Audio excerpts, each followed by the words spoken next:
you would think with all this information and knowledge that I've got that I would feel empowered and better off, but instead I really feel... Well, if we thought that, then we wouldn't have written that book, and then that book, and then that book, and then that book, and then that book. Are you upset with yourself at not getting it the first crack out of the box? Yeah. I feel like with all this knowledge that I've gathered, that I would feel more empowered and better off, but instead I feel really overwhelmed and overthink everything. And I have a lot of stress and anxiety a lot of the time because I worry about the negative thoughts and beliefs and feelings that I have surrounding the things that I want in life. And I worry that because of this, it's keeping me from getting them. I know that, and I have so many dreams and things that I want to experience and have, but I feel really frozen with fear of them not coming true. And I feel like if I don't believe 100% and know that they'll come true and feel good all the time when I think about them, that there's no point in trying or going for anything because of my negative thoughts and beliefs are keeping me from getting it. And it's frustrating because I try really hard. I try really hard to feel good and think positive and feel like there's always that voice inside me that's determined to keep me from being happy, that voice that's constantly comparing me to other people and doubting and worrying and criticizing and overthinking everything that I do and think. And I want so bad to just relax. It's interesting. Did you hear us earlier today? We were talking about how the orbs, and we were talking about how we pick you from the crowd, and that a strong desire causes a very powerful spiking. That's how we saw you. In fact, somebody else tried to get in your chair, and we said, "No, not you." So she's worried about you dripping on the microphone. So,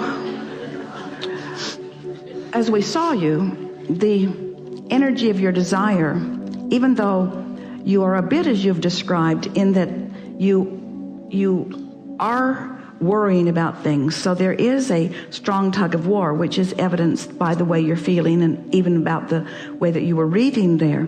But the desire is so strong that it will prevail. It's wonderful to see such powerful desire so early in life. And that's the most significant thing that we want to say to you.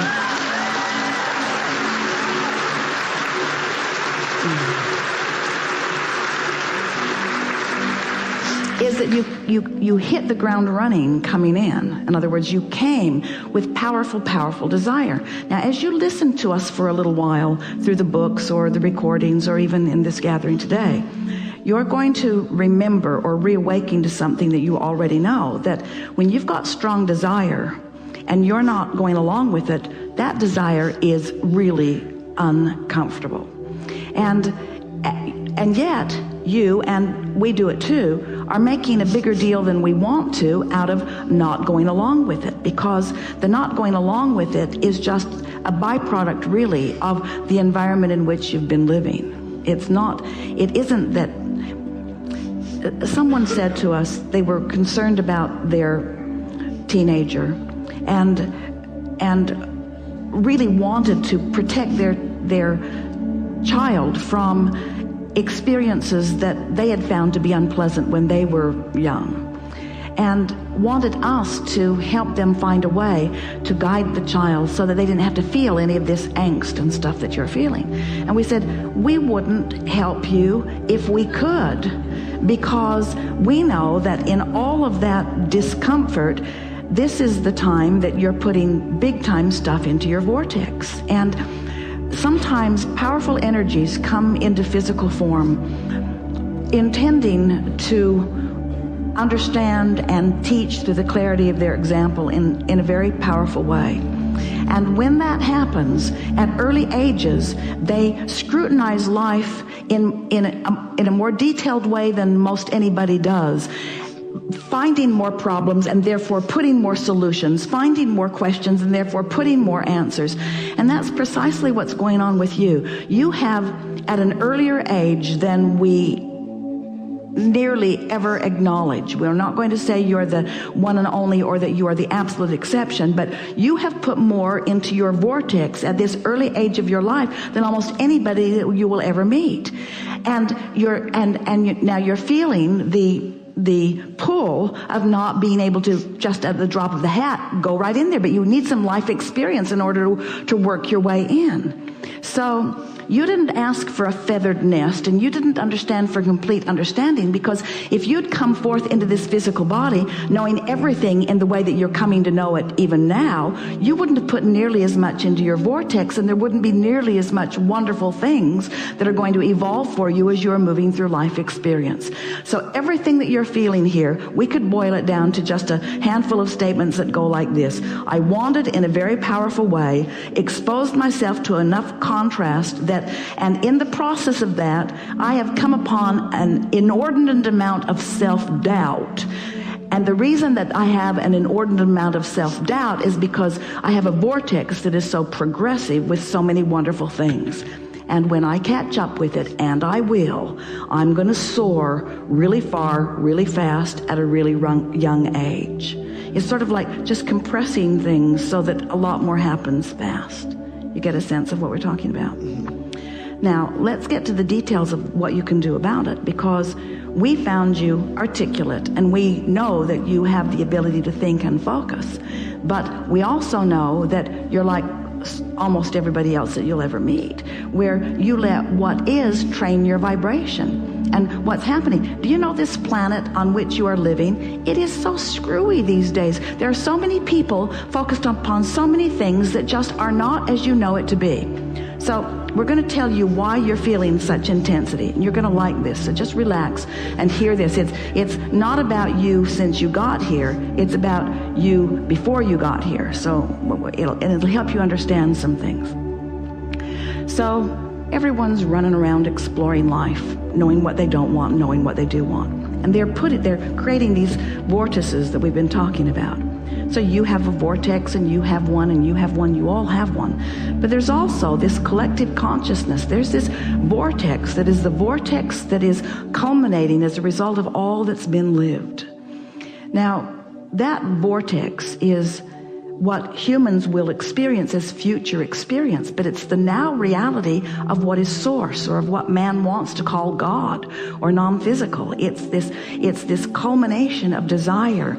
It's the eternal energy that supports everything that's coming. And it's from this pool of energy that new energies are being born. So it's all that knowledge that has culminated, and all that goodness, the best of everything that has culminated, that is the energy from which you came. So you came as a powerful teacher with all of that energy into an environment that is bickering about just about everything. Nobody likes anybody very much anywhere anymore, it seems like.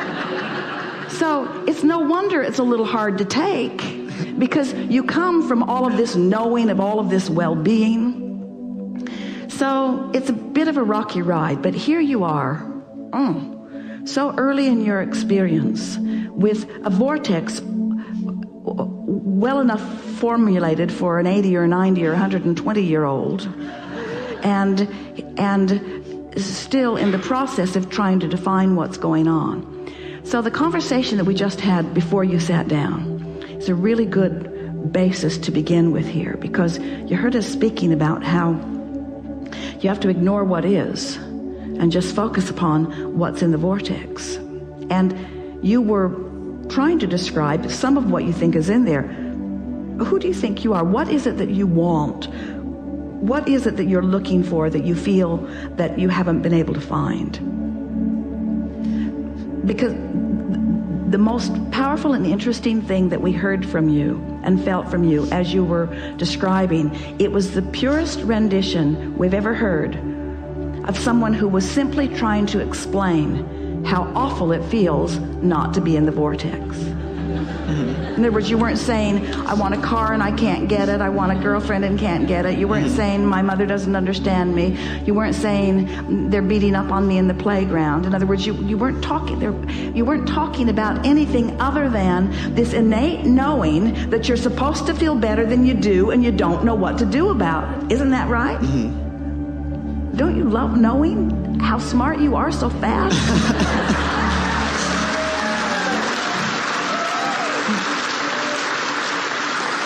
Because these old guys,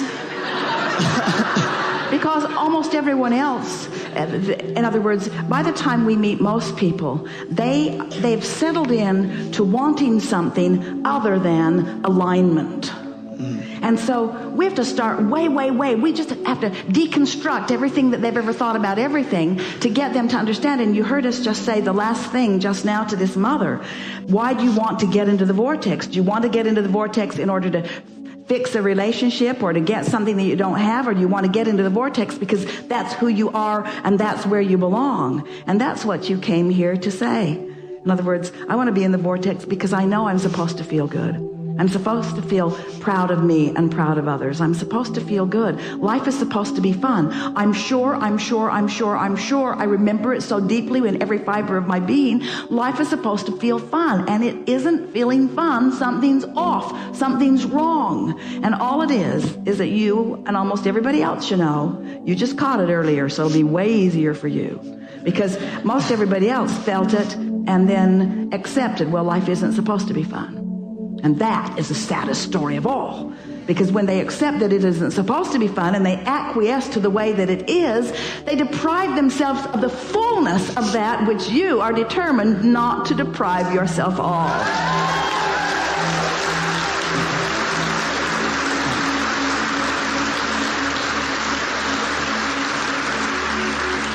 So what you do, you just do it a little bit at a time. You catch yourself in the vortex and then you milk it. And you think about, what is it that feels good about this? And you just play it over and over in your mind. And when you find something that doesn't feel good, you do your best to try to ignore it. And you say things to yourself like, there's nothing wrong with me. I'm just more understanding of emotions. I'm feeling my guidance system in a stronger way.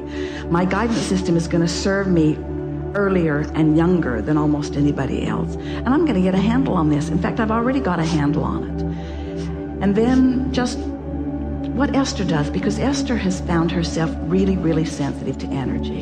And like you, when she thinks about something, even if it's something that is a reality that normally she might think she needs to do something about, it's painful to focus upon it. And so she's just coming more and more to the place where when she finds things that are painful to focus upon, it's just not worth it. In other words, let humanity take care of humanity. Or, in other words, nothing is worth sacrificing your alignment with who you are.